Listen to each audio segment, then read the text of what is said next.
Hi friends, this is Vishal and हमारा आज का टॉपिक है concept of equivalence.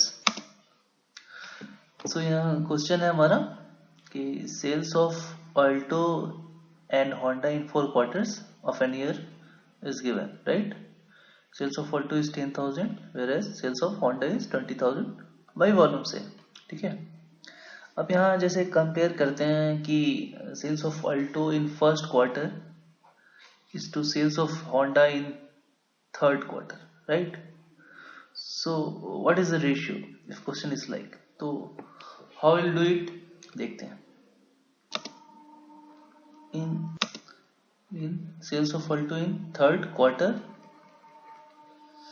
say divided by sales of Honda in first quarter।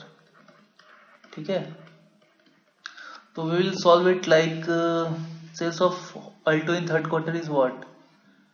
ये 10% of 10,000, right? And for Honda it will be like 45% of 20,000, right? So upon simplifying we'll get the answer, right? ठीक है, तो what will be our solution, right?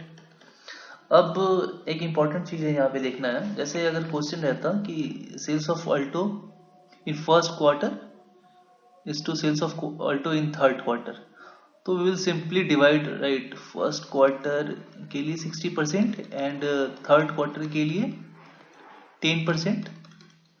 तो we did not write time and again 10,000 60% of 10,000 divided by 10% of 10,000 because base is same, right?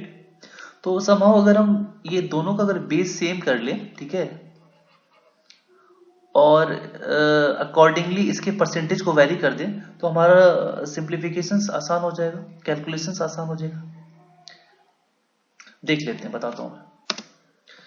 जैसे ये first quarter है Honda का, Honda के sales का, तो इसको we can write it 45% of 20,000 ये होता है, ठीक है।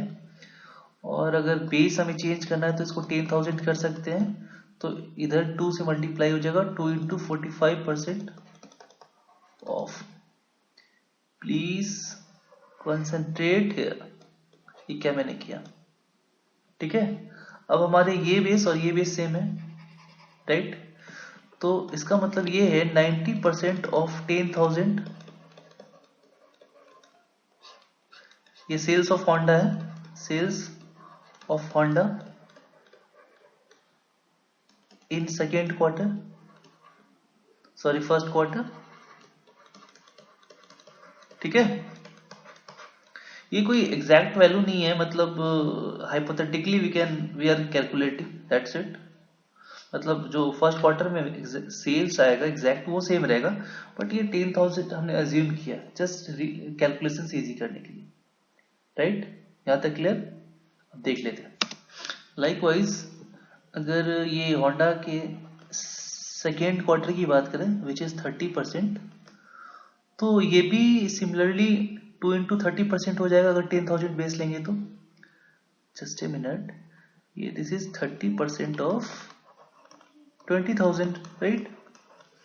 तो this can be written as 60% of 10,000, ठीक है। तो इसका भी इक्विवेलेंस हमें क्या हो गया, 2 इंटू 30%, इसका 2 इंटू 45%, 2 इंटू 15% लाइकवाइज इसका हो जाएगा थर्ड क्वार्टर का, और फोर्थ क्वार्टर का 2 into 10%, right?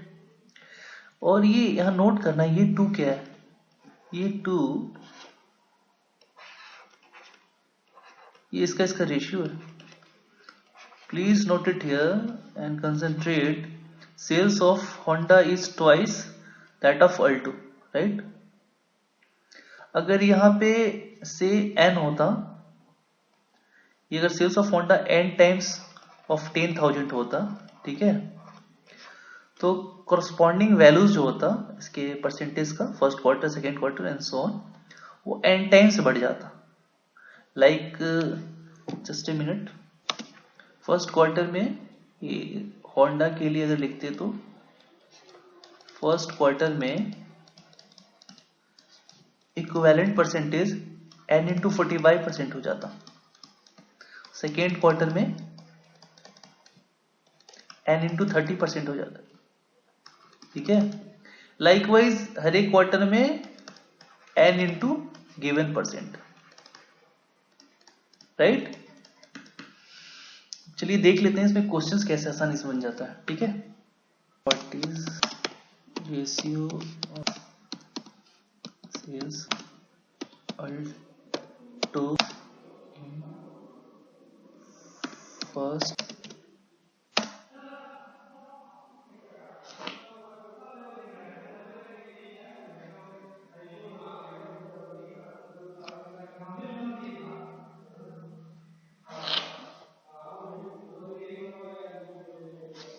So question is, what is the ratio of sales of Alto in first quarter to the sales of Honda in second quarter?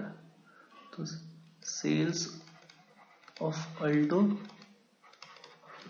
की first quarter में and sales of Honda in second quarter। ठीक है, ये जरा देख लेते हैं। Simply यहाँ देख सकते हैं कि ये sales of Alto in first quarter is 60%, right. And हमारा अगर बेस इक्वल कर दिए हैं तो ये इक्विवेलेंस कितना हुआ, 2 इंटू 30%, दैट इज 60%। ठीक है, सो ये हमारा 60% हो गया और दिस इज 2 इंटू 30%। ठीक है, दैट इज 60%। तो ratio is what, 1:1। That's it. ठीक है, सो थैंक्स फॉर वॉचिंग।